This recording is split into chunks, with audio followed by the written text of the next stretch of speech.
we have to go inside the shelter to wait out the storm.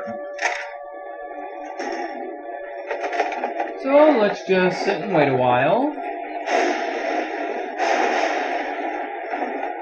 I think the worst is past. Alright, so that means it's time to go outside and catch Scott. Nancy, where are you going? Get in the shelter! I can't just let Scott get away. Yeah! Okay, Nancy, first thing, switch on your GPS. That little dot you see, follow that and it will lead you right to Scott. We put a tracker on his truck. It's a safety thing. But Nancy, be careful out there. Keep this radio on and I'll do my best to keep you safe. Nancy, I'm really sorry about everything that happened back there. Scott, he wasn't always like this. I was worried about him earlier. His heart clearly wasn't in it anymore. He was putting us in danger. I just wanted to do what's best. That's not what it sounded like when I overheard you talking to Frosty. You two wanted to get rid of Scott. From where I was standing, you sure didn't sound very concerned about safety. Nancy, I know it probably sounded bad, but there's a lot you don't know. Pete, the intern you took over for, his injury wasn't just an accident. He got hurt because Scott sent him out where he never should have been. After that, I knew I had to take over. That's still no... Looking back, I do things differently. But I did what I did for the right reasons. I wanted to push Scott until the world saw how reckless he was being. It was a mistake. I screwed up and I accept responsibility. No matter what happens out there, promise me that you'll be careful. I promise. Alright, time to chase after Scott. This is a 2-minute chase sequence. Aha! There he is now! You want to follow Scott for 2 minutes as best as you can. Whoa! The tornado is right over there! Debbie's right. Scott is far too reckless for his own good. At this rate, he could be the one who ends up getting in a car accident. Not our intern Pete. You know, the one that Nancy replaced. You just heard that dialogue between Debbie and Nancy. How could you have forgotten about intern Pete?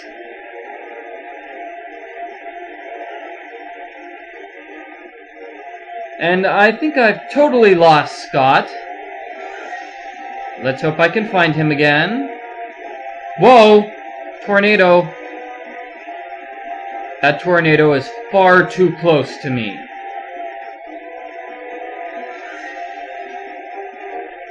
And is Scott driving right where the tornado is? I think Scott is actually driving right towards the tornado. Whoa, Scott! Uh-oh. The tornado is attacking. And Scott, in his recklessness, crashes on the side of the road. Scott! I better find us some shelter. I wonder if there's a way to get into the spring house. Let's get inside quickly.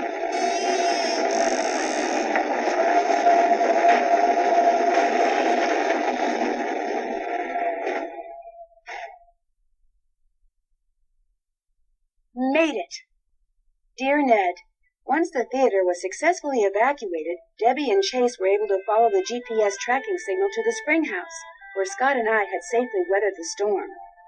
Although he was pretty seriously shaken up in the crash, Scott came to in time to see Frosty arrive with the police. He received community service for destruction of public property and interfering with public safety records. He didn't fare so well with the college. They fired him quicker than lightning hitting a bee-stung greyhound, as they say around here. So it looks like he'll actually be serving the community now, instead of just pretending to, even if it's just by picking up garbage by the side of the road. Word spread quickly about Scott's misdeeds, and soon Brooke Tavenaugh, the rival chase team leader, found herself out of a job as well. With the storm season almost over, it looked like both teams were out of the competition. Debbie, always the organizer, decided to combine the remaining members on both teams for the remainder of the season. Without Scott's ever-present storm cloud hanging over the team and his constant sabotaging, the team really began to hit its stride with Debbie in charge. 2 days after I told Krollmeister I had found the source of the sabotage and the change in team leaders, Debbie's chase team was greeted by a surprise delivery, the next generation of Krollmeister's storm tracking and detection equipment. With Scott out of the picture, Frosty renegotiated his contract. Now that he's able to pursue his own projects on the side, he's just about doubled his output. He's launched his own business, and when he's not getting pelted by softball-sized hail, you'll find him in his studio. Chase has given up on his dreams of finding oil. Even if he hadn't, he wouldn't have the time to look. Debbie's keeping him too busy. Free from having to spend his days fixing Scott's mistakes, Chase has finally had the opportunity to show off his keen sense for weather. Now that Debbie has accepted Scott's old position as head of the Canute Storm Team, he's become her right-hand man.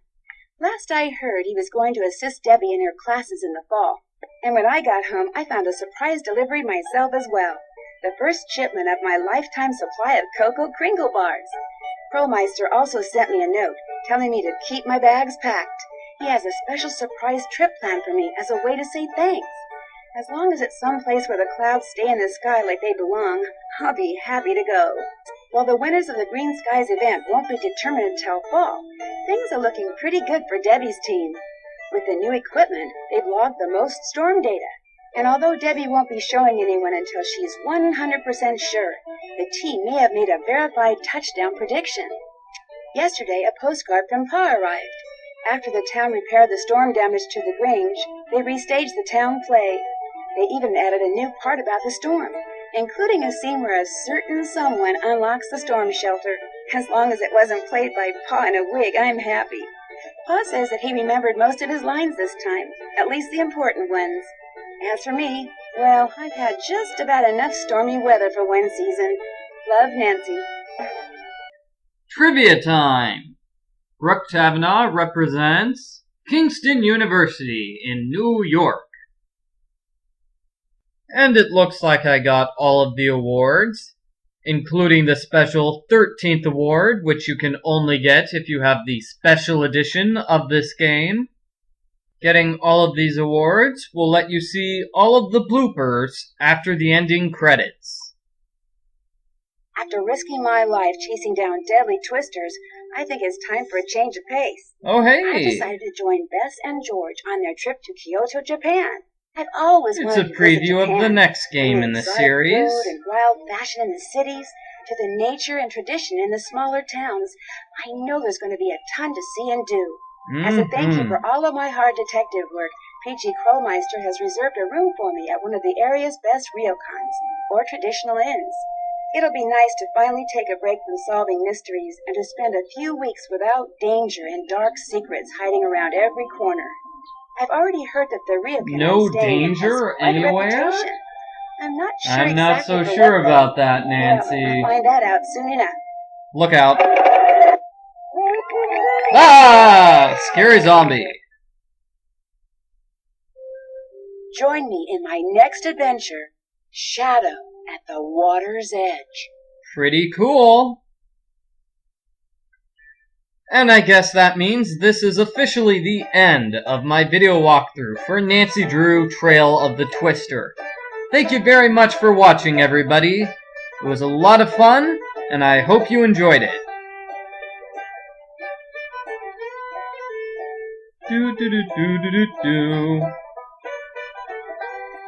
As you can see, all of the pictures that I took with my camera are now playing.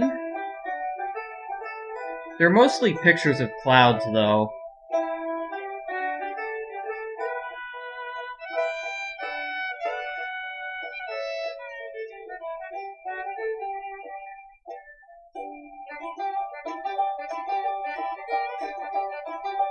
Lanny in Manila as Nancy Drew, Jessica Avalone as Debbie, Alex as Scott, Andrew as Frosty, Richard as Chase, Brian as Pa, Ashley as Brooke, Jonah as Frank, Rob as Joe, Mark as PG, and a bunch of other people who did all sorts of random voices.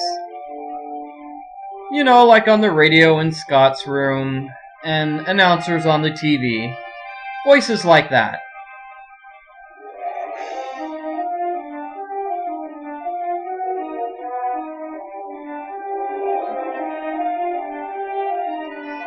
And it looks like I'm coming up on the end of the ending credits, which means this really is the end of the video walkthrough for Trail of the Twister.